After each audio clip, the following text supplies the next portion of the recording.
আপনারা জানেন যে দেশে একটা ক্রান্তিকাল চলছে।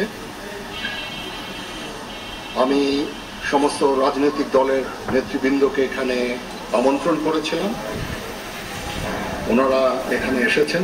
আমরা একটা সুন্দর আলোচনা করেছি।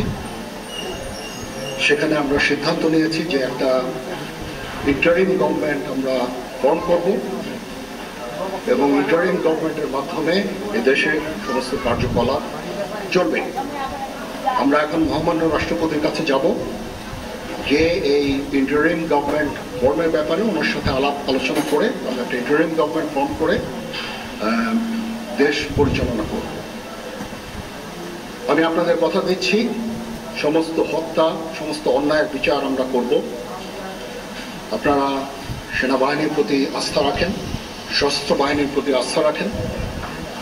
আমি সমস্ত দায়িত্ব নিচ্ছি, আপনাদের জানমাল, এবং আপনাদেরকে আমি কথা দিচ্ছি যে আপনারা আশাহত হবেন না। ইনশাল্লাহ আপনাদের যত দাবি আছে সেই দাবিগুলো আমরা পূরণ করব এবং দেশে একটা শান্তি শৃঙ্খলা ফিরিয়ে নিয়ে আসব। আপনারা আমার সাথে সহযোগিতা করেন, দয়া করে আর এই ভাঙচুর, হত্যা, মারামারি, সংঘর্ষ এগুলো থেকে বিরত হন। আমি নিশ্চিত যে আপনারা যদি আমার কথা মতো চলেন, আমাদের সাথে যদি একসাথে যদি কাজ করি আমরা, নিঃসন্দেহে আমরা একটা সুন্দর পরিণতির দিকে আমরা অগ্রসর হতে পারি। আপনারা দয়া করে আমাকে সাহায্য করেন। মারামারি করে এই সংঘাতের মাধ্যমে আমরা আর কিছু অ্যাচিভ করতে পারবো না, আর কিছু আমরা পাবো না। সুতরাং দয়া করে আপনারা সমস্ত ধ্বংসযজ্ঞ, সমস্ত অরাজকতা, সমস্ত সংঘর্ষ থেকে বিরত হন এবং ইনশাআল্লাহ আমরা সবাই মিলে একটা সুন্দর ভবিষ্যতের দিকে আমরা অগ্রসর হব। প্রতিটা হত্যার বিচার করা হবে, প্রতিটা অন্যায়ের বিচার হবে। আমরা আজকে সুন্দরভাবে কথা বলেছি, সমস্ত দলের প্রধান দলের নেতারা এখানে উপস্থিত ছিলেন। আমি ওনাদের ইনভাইট করেছিলাম এখানে, ওনারা ভেরি নাইস অফ দেম যে ওনারা এসেছেন। আমরা একটা সুন্দর আলোচনা করেছি এবং এই আলোচনাটা ফলপ্রসূ হবে বলে আমি মনে করছি এবং আমরা একটা সুন্দর একটা ইন্টারিম গভর্নমেন্ট ফর্ম করে আমরা দেশ পরিচালনা করব। মাননীয় প্রধানমন্ত্রী পদত্যাগ করেছেন এবং এখন একটা ইন্টারিম গভর্নমেন্ট ফর্ম করে আমাদের কার্যক্রম পরিচালনা করব। আপনারা একটু ধৈর্য ধরেন, আমাদের কিছু সময় দেন। ইনশাআল্লাহ আমরা সবাই মিলে সমস্ত সমস্যার সমাধান করতে সক্ষম হব। আপনারা আর এই সংঘাতের পথে যাবেন না এবং শান্তি শৃঙ্খলার পথে ফেরত চলে আসে। আমাদের দেশের অনেক ক্ষতি হচ্ছে, অর্থ সম্পদের ক্ষতি হচ্ছে, জানের লোকজন মারা যাচ্ছে। তো এগুলো থেকে আপনারা বিরত হন এবং আমাদের সাহায্য করেন। আমি সমস্ত দায়িত্ব নিচ্ছি, আপনারা আমাকে সাহায্য করেন। সবাইকে ধন্যবাদ। আল্লাহ হাফেজ।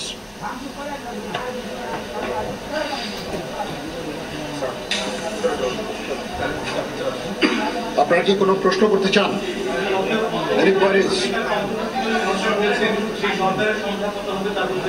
এখনো এটা না, এটা খুব আর্লি স্টেজ। আমরা যাব মহামান্য রাষ্ট্রপতির সাথে যে আলাপ আলোচনার মাধ্যমে এটা আমরা করব। আজকে এখানে জামাতের আমির ছিলেন, আমাদের বিএনপির শীর্ষস্থানীয় নেতৃবৃন্দ এখানে ছিলেন, জাতীয় পার্টির নেতৃস্থানীয় নেতৃবৃন্দ এখানে ছিলেন এবং সুশীল সমাজ এবং এখানে ডক্টর আসিফ নজরুল উনি নিজেও ছিলেন এখানে এবং উনি আমার সামনেই উনি সমস্ত ছাত্রদেরকে একটা সুন্দর বার্তাও দিয়েছেন এবং আমি আশা করি যে ছাত্ররা সেই বার্তা শুনে ওনার কথা, ওনাকে সবাই শ্রদ্ধা করে, ছাত্ররা শ্রদ্ধা করে, ওনার এই বার্তা শুনে তারা এই পরিস্থিতি নিয়ন্ত্রণে নিয়ে চলে আসবে এবং আমরা একটা সুন্দর একটা পরিস্থিতির দিকে আমরা এগিয়ে যাব ইনশাআল্লাহ। এখানে আওয়ামী লীগের কেউ ছিল না, আওয়ামী লীগের কেউ ছিল না।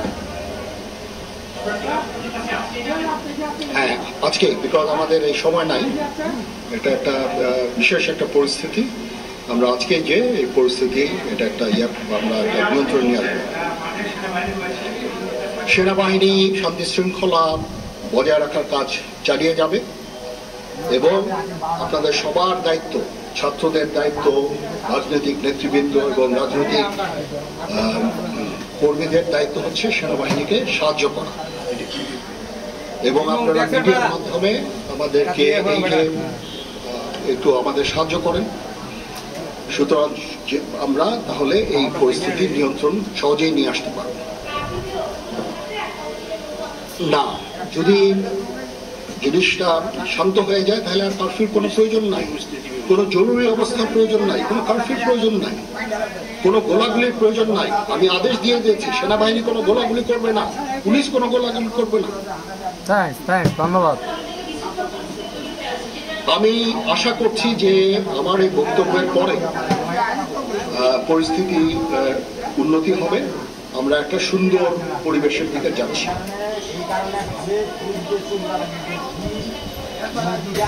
আমরা একটা না, আমি আজকে রাতের মধ্যে একটা আমরা সলিউশনে যাওয়ার চেষ্টা করবো, বাট আমাদের হয়তো 2-1 দিন সময় দিতে হবে। এটা আমরা এখনো এটা টু আর্লি, আমরা যাচ্ছি যে আমরা কথা বলবো ভগবান রাষ্ট্রপতির সাথে, আমরা একটা সুন্দর সলিউশনে আমরা পৌঁছাবো।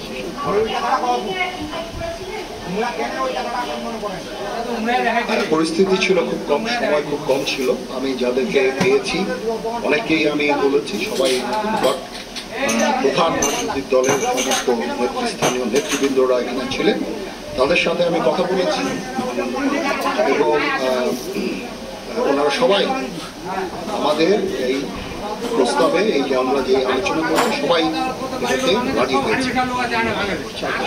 এখানে মনিরুল হক সাহেব ছিলেন, এখানে জামাতের আমির ছিলেন, জুনায়েদ সাকি উনি ছিলেন, তারপরে ডক্টর আসিফ নজরুল ছিলেন। আমরা সবাই মিলে এবং সবাই আমরা এটাকে একমত পোষণ করেছি। এখন ছাত্রদের কাজ হচ্ছে যে শান্ত হওয়া এবং আমাদেরকে সাহায্য করা। আমি তো বলছি তখন আমার এই বক্তব্যের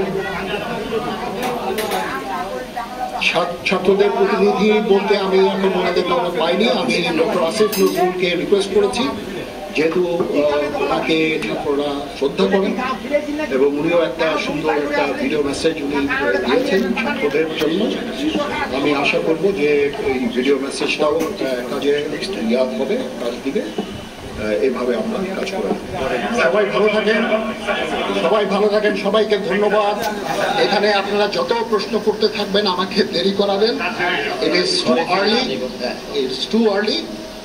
আমরা কাজ করছি, আমাদের একটু কাজ করতে দেন, একটু সময় দেন, আমরা একটা সলিউশনের মধ্যে আমরা যাব। আপনারা সবাই যারা আন্দোলনরত, যারা ছাত্ররা আছেন, আন্দোলনরত যত লোকজন আছেন, দয়া করে ঘরে ফিরে যান। সবাই ভালো থাকেন, আল্লাহ আমাদের মঙ্গল করুন। আল্লাহ হাফেজ। ধন্যবাদ। অবশ্যই।